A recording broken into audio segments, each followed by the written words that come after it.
jërë ngeen jëf ci ànd bi ak télévision Futurs Médias ñu ñëwaat rek ni ñu koy defee 19h bu jotee fii nii nag waxtaanee actualité waxtaanee it yeneen ponk yoo xamante ne rek jàpp nañ ni dina yitteel askan bi noonu la ñuy jaaree nag nuyu leen di leen ziar bu baax a baax te leen di jox seen wàccuwaay tey nag ñu dara taxaw ci benn ponk boo xam ni dafa soxal wàllu koom bu ñu nee koom nag xel day dem ci këru liggéeykaay yi nga xam ni ñu ngi fii ci réew mi nekk ay petites et moyennes entreprises nekk ñenn ñi di am ay jéego yoo xam ne ñu ngi koy def waaye yenn saa yi ñu jànkonteel ay jafe-jafe du ñàkk ci kanam ñu gën ko yaatal ak ki nga xamante ne mooy directeur général bu bureau de mise à niveau mu di Ibrahima Diouf bu teewee fii ñu waxtaanee rek bés yi nga xam ni taxawal nañ ko jagleel ko fànn boobu lépp ngir fexe entreprise yi nekk fii yu ndaw yeeg ñu ni mel ñu mën a industrialiser wu bu teewee ñu gën a yaatal gannaaw 20h bi lay doon leneen it ci wàllu xibaar ba tey ak rédaction bi dinañ ko gën a yaatal ci wolof pàcc bu njëkk bi ñu jagleel ko bés bi nga xam ni ci àddina moom la ñu jagleel xeexum AVC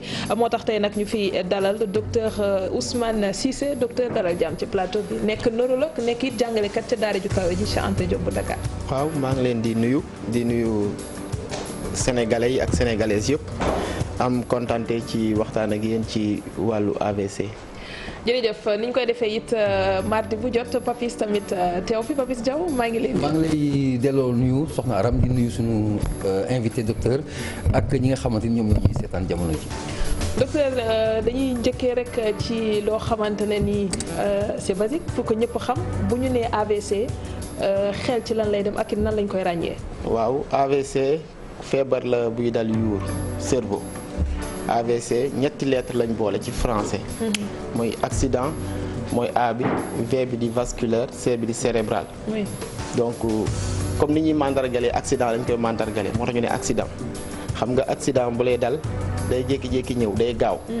donc signes yi noonu lay gaawee mandarga bi ma ci mën a joxe mooy ngay naan ataaya jékki-jékki AVC bi ñëw fi ngay jëlee kaas bi ak fi nga koy tegee rek AVC mën na ñëw. xam nga loolu dafa gaaw. vasculaire parce que sidit yi lay jàpp sidit yi jëm ci bopp wala sidit yi nekk ci bopp. cérébral mooy yuur gi donc moo tax ñu ne accident buy jàpp sidit yi nekk ci yuur wala yi jëm ci yuur léegi nag dafa am ñaari façon dafa am bu ischémie boo xam ne sidit yooyu dañoo fat complètement wala partiellement am yoo xamante ni dafa fàcc moom la ñuy wax AVC hémorragique donc AVC ischémique moo am mooy fu mu fàttee ak AVC hémorragique mooy fu mu fàccee. lan moo koy joxe. voilà li koy joxe dafa bari dañ koy pàcc ay pàcc yu bari la dafa am lu ñu naan cause ak facteur de risque am na élément yoo xam te ne bu nekkee ci yow day mën na yooyu ñooy joxe ji cause yi mi ngi mel ni tension. diabète ak cholestérol ñetti yooyu dab ñoo nekk ci cause yi ëpp ci AVC yooyu nekk ci ginnaaw léegi cause yi nag ci français laa ko mën a wax mooy hémopathie cardiopathie ak vasculopathie mooy sidit yi yóbbu deret ji ci xol bi ñoo am problème wala xol bi pompe deret ji pour mu yéeg ci kaw ba egg ci bopp bi moo am problème wala deret ji ci boppam bi war a yéeg ci kaw yóbbu lekk bi ak oxygène bi ci cerveau bi ñoo am problème donc ñett yooyu bu ci am problème rek day mën na joxe AVC. waaw laaj bi moom mooy rek bu dalee nit parce que. bu xasee ba dal na musiba la kenn ñaanal ko kenn lan moo ci pexe yi la lay doon très souvent parce que bu mooy problème bi dañuy gis ne am na ñu bëri dañuy yàgg ci rééducation bi. est-ce que rééducation bi dafa laaj ay moyens yu tax mu gën a gaaw pour nga am résultat. ou bien que c'est forcément temps boobu lay jël pour nga mën a au moins rétablir wala tane. d'accord d'abord da nga wax ñaari wax yu am solo. mooy d'abord bu dalee nit ni ñuy def d'abord il faut ñu xàmmee ko il faut ñu xam signes yi AVC dafa am nu muy manifesté woo d'abord bi ci njëkk mooy bi ñu gën a xàmmee bi ci gën a spectaculaire mooy côté bi bañ loxo bi ak tànk bi ànd bañ wala tànk bi rek bañ wala loxo bi rek bañ wala benn bët bi gisatul wala sa làmmiñ ñi nga doon waxee mu wàññeeku wala waxatoo mais day gaaw da jox brutal bu egsee rek mën nañoo xalaat ni kii AVC ko dal li nga war a njëkk a def mooy le plus vite possible yóbbu ko hôpital léegi wàllu rééducation bi nga wax ci traitement bi la bokk am na yeneen étape l'éducation peu importe lu ñuy def il faut ñu def ko après léegi traitement bi comme que rééducation bi ci la bokk coût bi am na solo amul solo loolu ça dépend ak ñi ko mën a fay ak ñi ko mënut a fay mais nañ xam ni ku mu dal demal hôpital fa la ñuy defee diagnostic de certitude ba mu leer ñu ni kii AVC la léegi nag bu dee ischémie am nañ ay moyens rééducation ci la bokk bu dee hémorragie am nañ ay moyens rééducation ci la bokk léegi nag coût bi moom ça dépend ku nekk ak li nga mën a supporter. waaw te moyens yooyu mën nañ ci waxtaan. mën nañ ci waxtaan bien sûr waaw mais li ñuy wax proximité maanaam bay sa weewu tànk. AVC c'est une maladie universelle am na partout mais ñun Sénégal lan moo si suñu part de responsabilité wala lan la ñuy dund en termes de cette maladie Sénégal. précisément le Sénégal. voilà loolu du Sénégal rek parce que dañoo nekk ci benn àdduna boo xamante ni li ñuy lekk fii la ñuy lekk presque léegi France moom la ñuy lekk États-Unis boo xoolee suñu alimentation saf na suukar su bari saf na xorom bu bari gras na ñett yooyu te en plus activité yi demeewul noonu activité physique mooy entraînement li ñaan entraînement donc ñett yooyu ñooy nekk ci ginnaaw facteur de risque yi comme ni ma ko waxee woon sànq parce que diabète cholestérol ak tension le plus souvent lekk xorom bu bari lekk suukar su bari lekk lu bari lu niin te doo def activité physique mooy entraînement te tax ñett yooyu ñëw te ñett yooyu ñoo nekk ci ginnaaw cause yi nga xam te ne ñoo jëm ci AVC. donc gis nañ ñu nekk ci terrain par exemple di football sax am AVC. waaw loolu c'est rare comme ni AVC toll ci àdduna bi fi mu toll nii mën nga football def AVC parce que li joxe AVC ci mag bokk na li joxe AVC ci xale. traumatisme au niveau du cou mooy sa cou di subir ay traumatisme mën na la jox lu tudd dissection carotide te loolu mën na joxe AVC donc mën nañu subir AVC ci terrain mais aussi mën nañu am cardiopathie nekk xale. am na xale yu am cardiopathie yooyu mën a jox AVC aussi donc moo tax c'est vrai que yaa ngi def activité mais fekk na yow yaa ngi ak feebar boo xamante ni déjà mën na la jox AVC. activité bi c'est que pour permettre feebar yi joxe AVC bañ a installé mais bu ñu installé wu ba pare dem gisi médecin mooy solution bi mais pas activité physique. boo mel ni man ñu si ëpp dañu naan amul cholestérol peut-être dafa tuuti moo tax est-ce que loolu firnde la ci li nga xamante ne moom nga doon wax sànq moo ni am cholestérol du si forcément rek ku am yaram lañ koy gis. non li am na ay analyse yu ñu def pour xam ne kii am na cholestérol wala kii amul cholestérol en fonction valeur référence yi am ci àdduna bi donc nekkul da nga tuuti rek amoo cholestérol. dañuy dem def analyse pour mën a wax kii dafa am cholestérol wala amul cholestérol. d'accord tey boo ñu doon wax ci ñi nga xamante ne fréquence bi ñuy ñëw ndax bëri na. waaw bëri na trop AVC ñi mi dal bëri na xam nga benn service neurologie moom Sénégal ba fi ñu waxee nii mooy service hôpital Fann.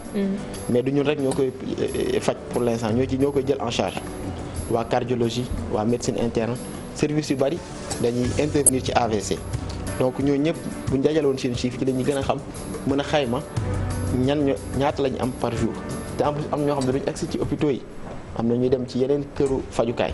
donc xam nga kon affaire bi dafa xaw a disparate mais bu ñu jëlee Fann rek te dañ am lu mu ndaw 10 nouveaux cas par jour yu agsi ci ñun te ñu agsi ñun mooy ñi nga xam te ni jaar nañ fu bari doo ko agsi. donc ñi nga xam te ni agsi wuñ tamit il faut ñu jël leen en compte. alors man dama bëggoon ñëw léegi ci corporation bi. par rapport ak importance su santé.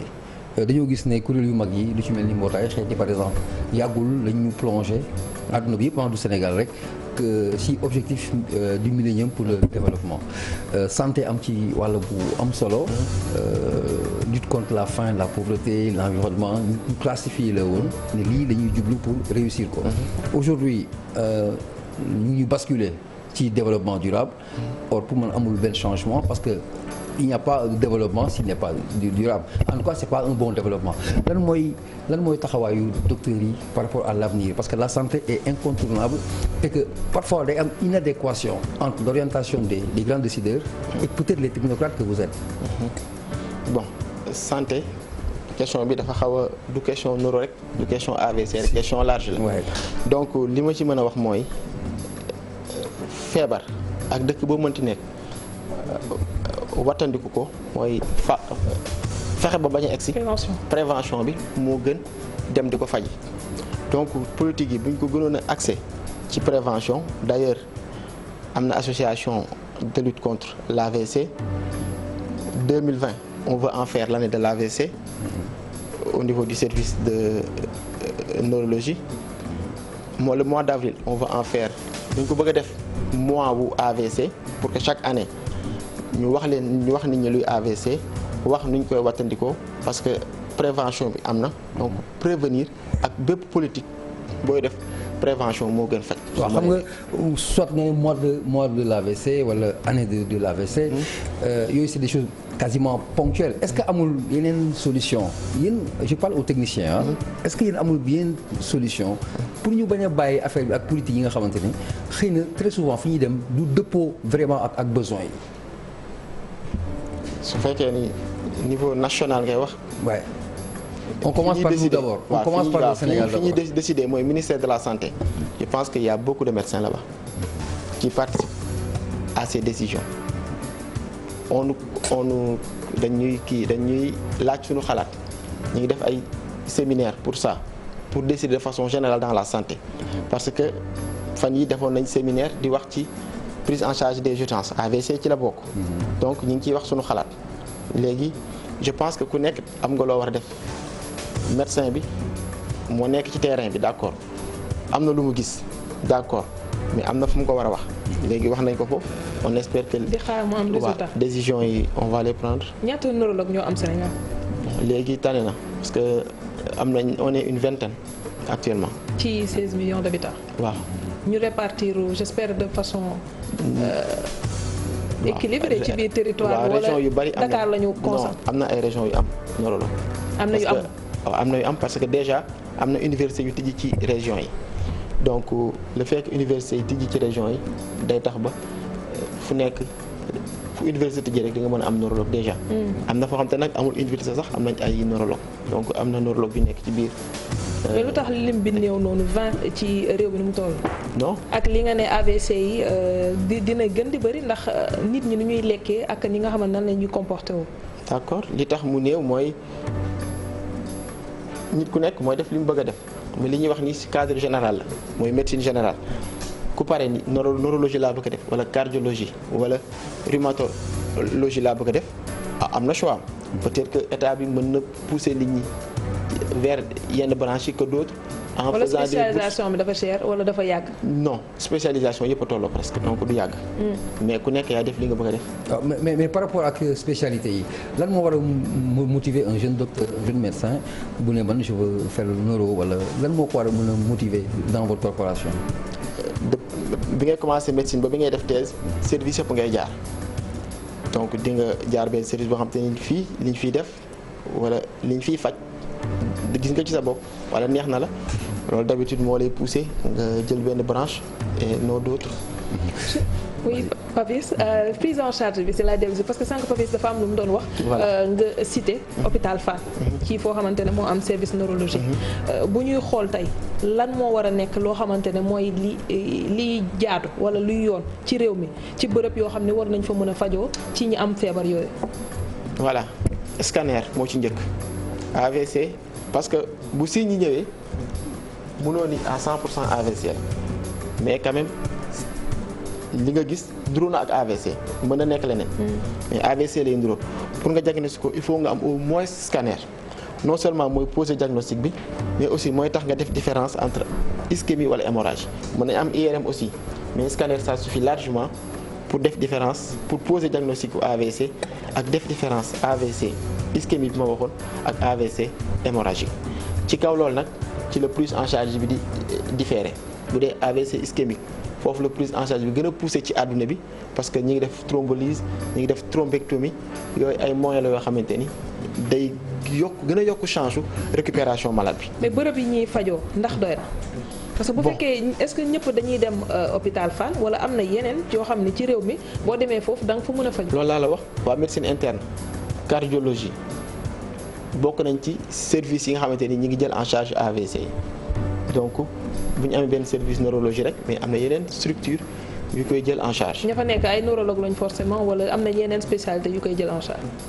AVC problème neurologue donc neurologue moo ko war a jël en charge voilà. d'accord comment se fait-il que cardiologie d'ici. parce que. c'est autorisé la médecine autorise peut-être. médecin boo ko nekkee. ñu ngi ñëwaat ci cadre général médecin boo ko nekkee normalement am nga connaissance de partout c'est vrai que neurologue. moo war a gérer AVC neurologue mooy gérer AVC. ça c'est l'idéal. c'est l'idéal. mais dans le concret il se passe autre chose peut-être. bon dans le concret parce que problème bi lan moo ko andi wax naa la ko sànq problème bi li ci ëpp problème cardiovasculaire la mooy compliqué wu AVC. donc ce qui moo tax sax ci prévention bi ku jëm mag da nga war a boo mënee am cardiologue moo gën kon dina tax li koy joxe ñu mën ko gis ba duñ fa egg comme que AVC complication problème cardiovasculaire la donc cardiologue bi mën na ci dara mais l'idéal c'est un neurologue. alors ñaari question lay ramasser parce que temps baa ngi kii déjà yan couche au Sénégal parce que on est toujours dans la proximité ah yan couche sociale lay gën a far par rapport aux statistiques je veux dire. Deux questions la benn mooy yan couche sociale très souvent ngeen constaté ni ci lay dal si c'est le cas benn mooy prise en charge totale bi dans les régions je parle pas de Dakar parce que xëy na fi am na mais on a cité des zones yoo xamante ne amul neurologue. foofu situation bi naka la fay demee. je damay commencer dernière question bi. c'est comme tu veux. amul je pense que loolu bu spécialiste boo invité woon fii. ni ko ndax am na zone bu amul sa spécialiste fu mu nekkul am na. kon du problème bi c'est pas neuro seulement. cardio rhumato endocrino boo invité woon fii. je pense que dina la zone bi kat mais fi ñu jógee ak fi ñu jëm. on voit que. alors mi ngi avancé loolu dama lay couper tuuti loolu est-ce que c'est lié à des problèmes de moyens wala c'est des choses qui peuvent se passer li ngay wax ni xam ne spécialité boobu nga xamante ne amuñu ko dans certaines zones nit yaa ngi dund y a les docteurs y a la médecine et pourtant dans certaines zones on ne trouve pas un médecin approprié est-ce que c'est un problème de politique de santé ou un problème de moyens? Je dirais un peu des deux pour clarifier les choses pour bañ a dugg ci benn domaine même France am na lu ñuy wax désert médical même France am na fa zone yoo xam ne am benn spécialité. mais taille désert bi moom solo quoi taille bi naka la toll. voilà est-ce que désert bu ndaw la wala désert bu toll nii la. non xaw ma ñoom seen nu mu toll mais xam nañ li fa am en tout cas ñoom il parle de désert médical dem nañ sax fii Papis di waxee xam nañ am na zone yoo xamante ne boo soxlaa sage-femme sax yenn saa yi nga dégg si yenn communes yi ñu def ay reportage nga dégg nit ñi di décrier yooyu par rapport ak accessibilité bi ak personnel médical ba ñuy soxla mu bañ fa am foofu la ñuy waxee fi nga xamante ne ñooñu ñu ngi dund neurologue amul fépp ci Sénégal léegi pourquoi amu ko.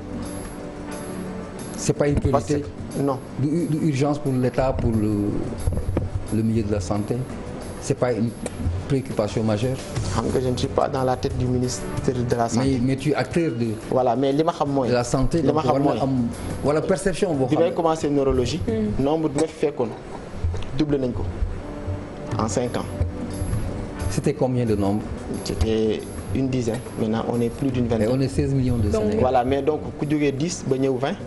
am na évolution. n'est-ce pas maigre consolation. voilà mais l'essentiel mooy ñu dem. En tout cas politique de santé ak politique yëpp a yam il faut que qu'on y travaille fépp foo nekkoon jéem a avancer vers bu amoon 2 fexe ba am 4 ainsi de suite ba keroog ngay am nombre bi doy mais même France sax amul assez de neurologue donc. ci wàllu couche yi nga xamante ne moom la doon wax yi muy gën a laal. yi muy gën a laal ñëpp lay laal parce que boo seetloo léegi li ñuy lekk ñëpp moom la ñuy lekk presque restauration rapide amatul couche.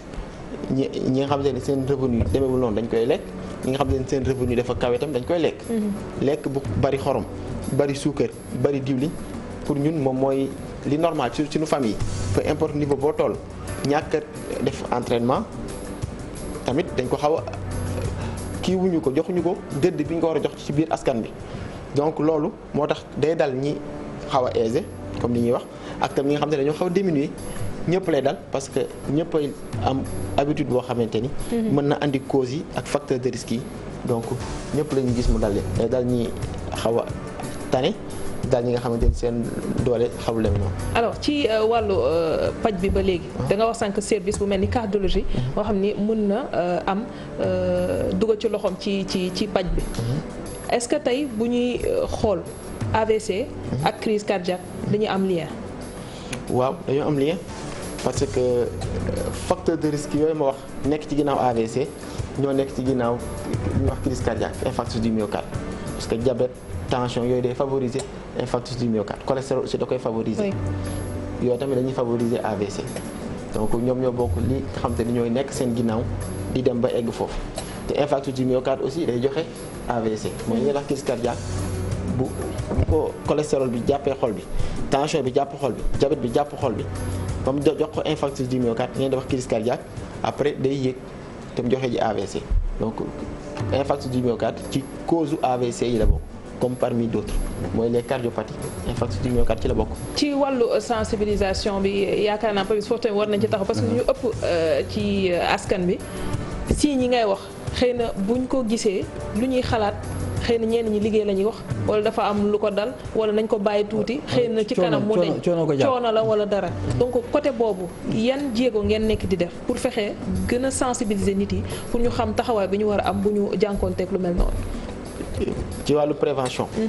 dafa am lu ñu war a def ak kum daal ba pare kum daal moom yóbbu hôpital la waxoon naa ko mais prévention bi mooy xam ni AVC xëyul xëy ñëw am na lu ko doon joxe lu nekk ci yaram bi mais dañ ko seetul woon. moo tax ma waxoon sànq ku am 50 ans au moins nga gis benn yoon cardiologue ci sa dund baax na parce que dina la bu la defalee bilan su fekkee ni am nga lu lay jox AVC mën na ko gis traité ko ba risque bi mu wàññi ko carrément. Oui. Voilà donc comme que xam nañ ni ci problème mu xol la problème mu sidit wala problème mu deret donc dem di saytu sa yaram baax na. Voilà. waaw je vais faire la part belle aux femmes. xam nga mënuñu wax waxu wér-gu-yaram te xaatuñu jigéen ñi. parce que ñu dañu bokk ci couche fragile yi. ak xale yi. les enfants et les femmes ci AVC au Sénégal comment ça se présente. amul différence ça veut dire que enfant AVC mën na ko dal comme mën dal mag certes que mag ñi lay gën a dal mais jigéen ak góor ñoo bokk nu mu leen mën a dalee parce que bul fàtte ni ci même société lañ nekk ñoo bokk ni ñuy dundee. donc facteur de parce que dama gis ne habitude alimentaire yi mën na am une petite variation selon qu'on soit un homme ou une femme c'est par rapport justement à ça alimentation jigéen ñi xëy li ñuy lekkee li ñuy faral di bëgg di lekkee ak góor yi mën na am différence donte la base reste de ceebu jën. voilà c'est ça le problème en tout cas ak loo mënti lekk su fekkee ni ci kër gi ngay lekkee wala sa bopp ngay lekkee wala ak loo mënti def fekk li ngay lekk mi ngi bari diwlin.